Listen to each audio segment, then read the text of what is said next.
maybe have some information about the background of, I think it's FOR? FOR is an organization which started its work in Europe almost 100 years ago.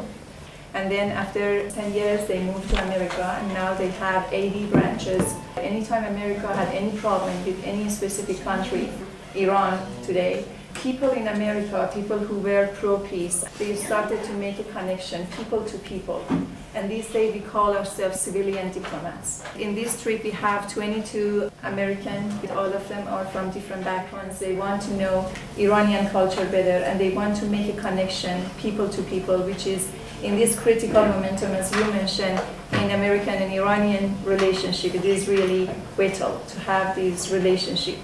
Every single one of us on this delegation feels very strongly and actually works in the United States to promote peace as an outcome rather than any use of war. An attack by the United States government on Iran, or for that matter any other country which has not attacked us, would be a catastrophe. We will explode the Middle East. We will raise violence around the world. What we need to do is to negotiate. Americans want to know Iranian culture better. We are here because we want to know the culture.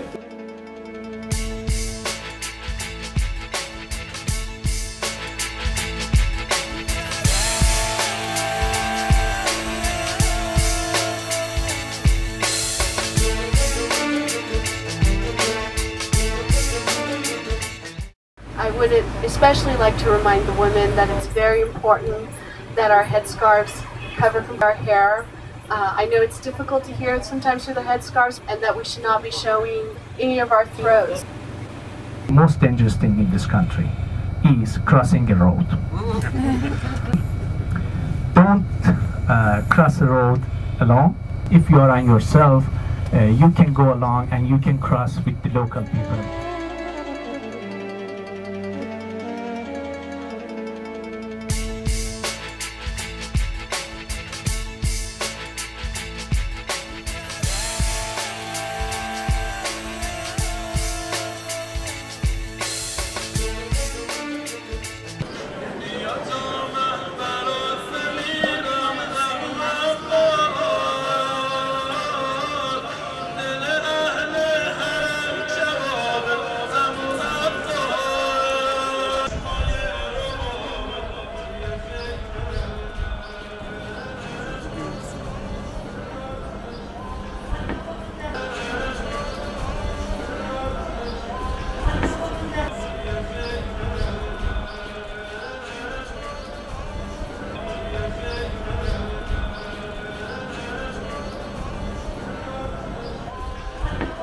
This is the mausoleum of the holy man, the saint in Shiite belief, Ali ibn Hamza, who is a nephew to our 8th Imam, Imam Reza. This holy shrine is one of 3 holy shrines in Shiraz, and it was built in early 10th century. Glassware or mirrorware, and the inside is so glorious and very unique to the Shiites, and we only have this type of mausoleums and decorations in Iran and nowhere else in the world.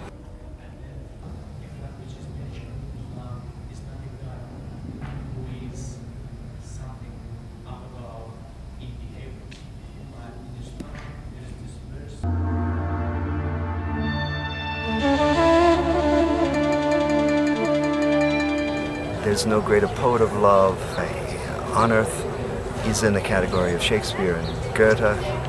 Everyone has 2 books in Iran. One is the Quran and one is the Divan of Hafez. It's flowers, the scents, the aromas, the oranges, everything. It's meant to be a sensual landscape where one indulges one's passions, where one indulges one's philosophy, where one is encouraged to have the most expansive types of experiences possible. The way he has expressed the idea of love for the beloved, love for the friend, Lovers in the tea house is simply a dream come true for me. And to be here is a great honor.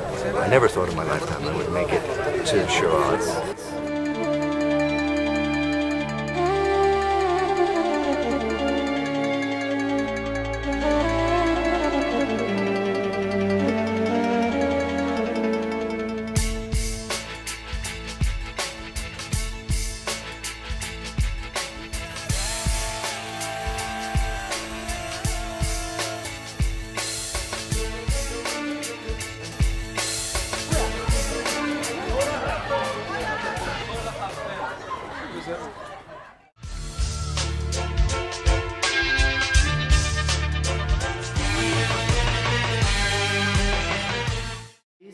The name of this place is مهر گوهر و مهربان. و با کردار نیک زندگی بکنیم تا جهانی داشته باشیم در صلح و دوستی و صفا و سلامت. We want the whole world and the whole human being to have a good and peaceful coexistence with each other according to the beliefs of Zoroastrianism. هیچ منعی نداره و آزادی چیزو داریم که انجام مراسم. So according to this Iranian constitution, it says that all religions of Judaism, Christianism, Zoroastrianism can practice their own beliefs according to their own religion. They have a representative in the parliament of Iran, and up to now they have had some differences in terms of the compensation law. If someone is getting run over by a car, get killed or something, then they get less compensation than a Muslim. But they have changed the law in the parliament, and now, so almost everything is the same. I will live with the good thought. I will live with the good talking. I will live in the one God. I will live with the good deed. Yes, he's a religious man of Zoroastrians.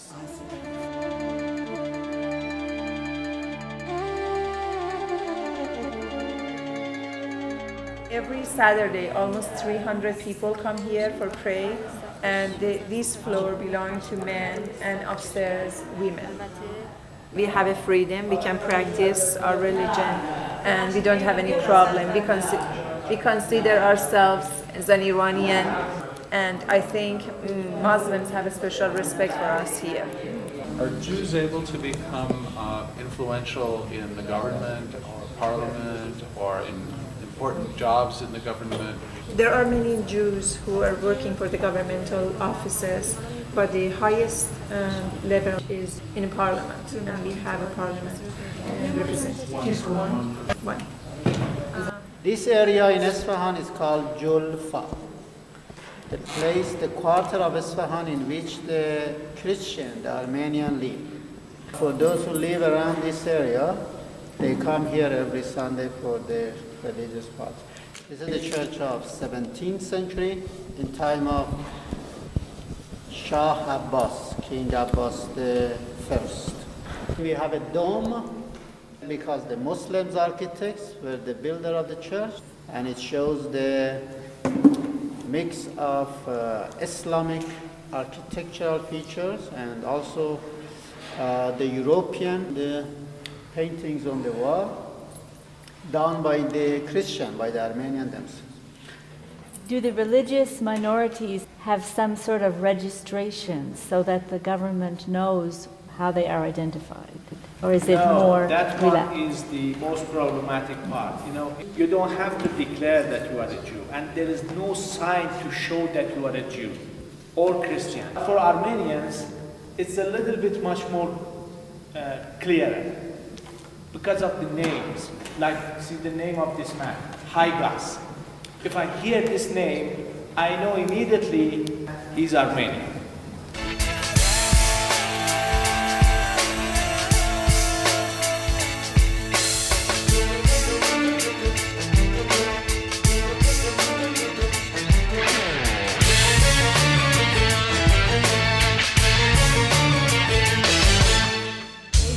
represent the Fellowship of Reconciliation, an interfaith, non-violent organization committed to peace between our two nations. من اولا خیلی خوشحال هستم که شما رو زیارت. In the name of God, the merciful, I'm so happy that I have this meeting with you. جمهوری اسلامی ایران. The Islamic Republic of Iran, 1979, was born. The Islamic Republic and Afghan که عشق رو به دنیا عرضه بکنه. To present world with love. The policy right now is based on something which only believes in profit. صرفاً منافع اقتصادی رو می‌بینه. Not mentioning culture, not caring about culture. به انسان توجه نداره. And not caring about humanity. اون انسان رو مثل ماشین می‌بینه. So they say a human as a machine. اقتصاد جلوه‌ای نداره. And we don't see any of love in their economy. انسان همش عشقه. And humanity is all love. همش باوره. And all belief. همش حسه. And all emotions. اینا در سیاست نیست. And these are not present in policy. But the others who have no love for people, منافع خودشون نمیدونن. And they don't think about the people's goodness, are condemned to defeat. به مردم دنیا حکومت کنن. Believers should lead and should rule people of the world. آدم‌هایی که عشق وجودشون رو پر کرده. The people who have love. اما اونقدر علیه اون تبلیغ کردن. But there is so much propaganda against it. اون رو مظهر خشونت معرفی کردن. And they have introduced it as a sign of violence. Yes. سیاستش اینه که روابط بین دو ملت رو برقرار کنه. Nowadays, the policy of the Iranian government is to make connections between two nations. برای همین آقای دکتر احمدی نژاد پیشنهاد کرد که پرواز مستقیم بین تهران، نیویورک و تهران، واشنگتن به نظر ما. There should be a direct flight between Tehran and New York or Washington, probably. اگر مردم آمریکا بیان ایران، if the American people come to Iran and they see Iran and get acquainted with the people here, با معاون رئیس جمهور آشنا بشن. and also get to know the vice president. چی میشه؟ So what will happen? میفهمن اونا خیلی دروغ گفتن تو این سالها. So they will understand they have been lied up to now. راجع به همه چیز. About everything. راجع به پیشرفت این مردم. About the state of progress of the people. راجع به فرهنگ این مردم. About the level of the culture of people. راجع به اعتقادات و باورهای این مردم. About the beliefs of these people. راجع به اخلاقیات این مردم. About the morality of these people. Iranian people like you very much. در حالی که به شدت از حکومت ایالات متحده بعدشون میاد. But they dislike the administration of the United States. اینا هیچ ارتباطی به هم نداره. And it's two different things.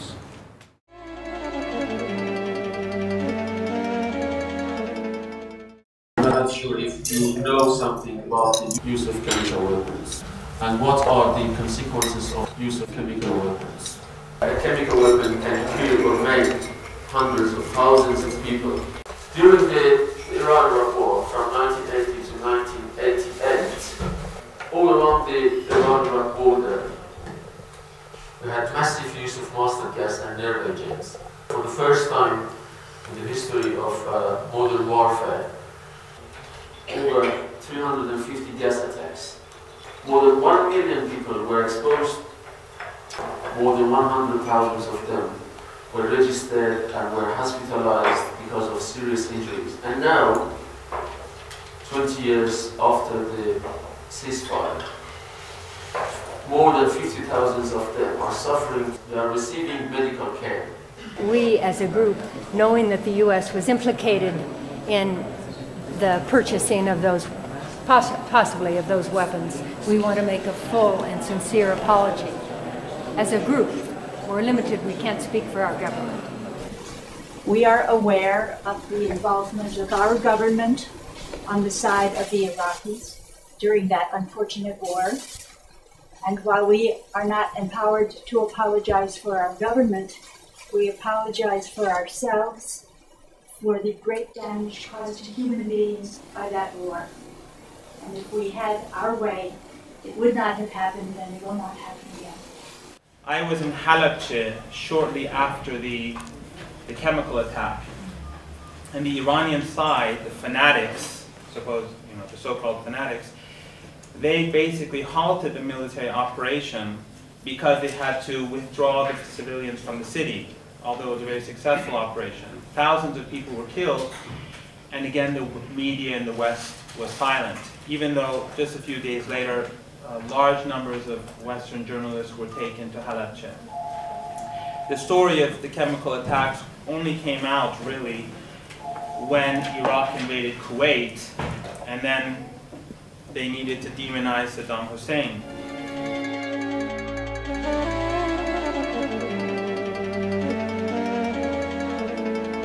The issue for most Iranians is that this is our right, and no one can deny us our right. Some may have issues concerning whether nuclear energy is good or not. But the point, I think, for most Iranians is, like what Dr. Ahmadi said, is that the reason why it's become a national issue is because they're saying you can't have it, and we can, and so Iranians are saying, no, that's not going to happen. What is going on here is that Iranians want to have nuclear energy for producing power, electricity. Which international law can prevent these people from having access to this technology? And no document is shown to show that Iran is going to create a weapon of mass destruction from this energy. This is just what you hear from Western media. There is no evidence for this. United Kingdom, other countries use nuclear energy because it has some good parts to it as well. It's not always the peaceful nuclear energy is always bad. It has a good part to it.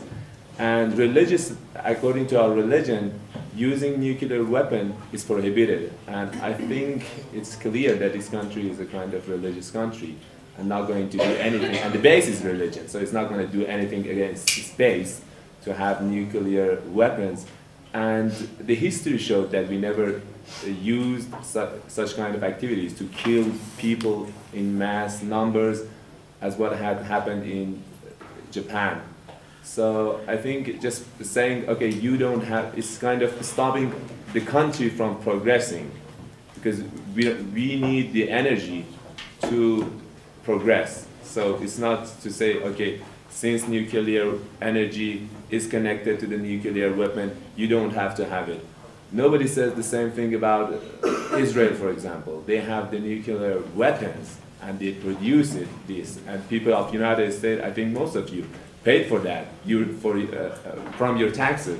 این توقع است که از روشنفکران و ریختگان آمریکایی و اروپایی که روشنگری بیشتری بکنند، از حق دفاع کنند. He said that God is going to help whoever's trying to do what's right, whether they're in Iran or whether they're in the United States. And in Iran, if by any chance our government should try to produce weapons, atomic weapons, we would hope that the cultured people and the religious people in this society would protest and would stand up against any such kind of action. And we hope that the cultured and religious people in America would also stand up against any kind of action that the American government would want to take against us when we're only trying to get what's our right for the production of energy. If there was no problem with Americans, I don't think the Iranians would be so forceful in their position. I think the less foreign pressure there is on this country, the more easy it is for us to be critical of ourselves. I imagine that you've heard that there has been quite a bit of controversy regarding the Holocaust conference that was held here in December. And we would really like to know what your thoughts are about that conference. I thought the Holocaust conference was just horrible. It didn't accomplish what it was supposed to. What was trying to be accomplished was to pick a sore spot in the West and to say, look, you're accusing us of not allowing for freedom of speech and things like that here, but yet you don't do that either, because you don't allow scientific and open discussion of the Holocaust. But the people who were invited, some of them were just out and out racists. And the people who did the inviting were mostly just looking for whoever they could find who was critical of the Holocaust and not looking into the background of these people. So the whole thing ended up backfiring. No one in Iran denies Holocaust. The purpose of conference was not to deny Holocaust. But some people say, many people in the West as well, that the story was exaggerated. The second point is that it has happened, and a bad thing happened. Why Palestinians should pay the price for this? This is not acceptable. But many people have questions about the dimension of it. And it must be free, people for researchers to do research, to find what was the problem and what was the extent of tragedy that happened. It is not acceptable that we, forbid people to do research and to express what they found. I hope that from the other people that you've talked to, that you've mentioned this issue with, you've got a variety of opinions about it. I mean, I know that when I talk to lots of my friends and teachers in Qom, I found that there was, I said to them, like, do you know who David Duke is? And they said, no, we have no idea. And I said, well, on his website, he says that Chinese civilization was founded by white people. Now, that's not the kind of thing that Islam should be promoting, or that should be promoted in the name of Islam. And we should distance ourselves from people that hold those kind of views. And generally, I found that people here had no idea what that was about. On the other hand, talking with younger people, I found that there was also not very much information about what the Holocaust is all about. And I think that there needs to be more education about that here as well. In the name of God, the compassionate, the merciful, hello everyone and welcome to this edition of Iranian in English News with me, Nima Shiraz. First, the headlines. U.S. Marines fleeing an insurgent ambush in Afghanistan opened fire on civilians, killing 16 people. The Kuwaiti cabinet resigns after only 8 months in office. China tells the U.S. not to send the wrong signals to Taiwanese separatist forces. And Iranian women condemn American attempts to censor Muslim voices at the recent UN conference. If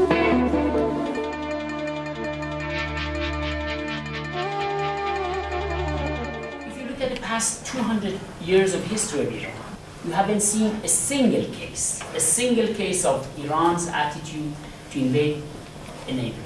Iran has 14 countries, neighboring countries. I think it's unique in the world, with this diversity of neighbors.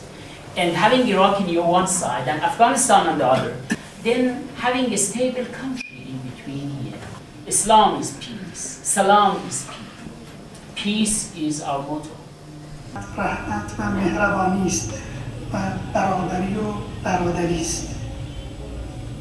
What he says is that if we look at basic teachings of Islam, and particularly at Shiism, we find that the teachings about peace and avoiding violence is very clear, because it's taught that all of us should strive to be manifestations on earth of the mercy of God, and that we should try to promote brotherhood among all people. One other thing that we can do as Americans in concert with Iranians is pray for one another.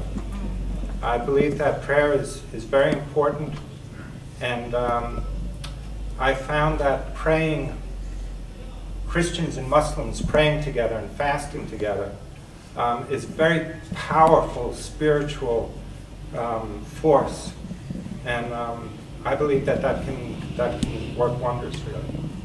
We are very touched by the fact that you came to Iran, and I think that it is also a very good sign to our students, to ourselves, to others who've met you, to see that most Americans are very different from those who are speaking on behalf of the Americans in Washington or in many parts of the American media, and that Americans want peace, just like Iranians do, just like most people. I was watching the news, and I don't recall who it was. It was an American official threatening Iran. And my 9-year-old son, he said to me, Dad, are they going to kill all of us? I find this disturbing.